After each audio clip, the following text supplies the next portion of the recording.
When we were first looking at what finish we wanted on there was another product that's well known we were going to go for, and I think it's just that that's a known product, and people might be a little bit shy of that because they think, another product, is it going to be as good? And I needed advice because my husband's away.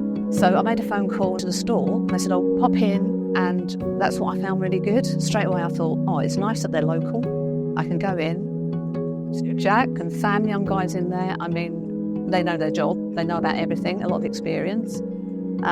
So they gave me a lot of advice and were really helpful. They recommended Smith Plastering. As I say, that's been great from start to finish. So from when he came down, priced the job, keep me informed, to the end result, I couldn't be any happier with it. He insisted on only working when the weather was right, kept me informed. He has guys on board. They came in, they were fast, but a really good detailed job, and I'm really fussy. But the end result was really good. So not only were they quick, it was a really, really good result. Yeah. Really happy with it. And it takes a lot to keep me happy because I'm really fussy.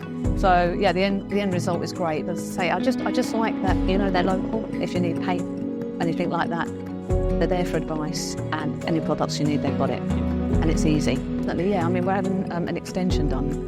We're going through that process at the moment. So we'll definitely be looking at getting that done too.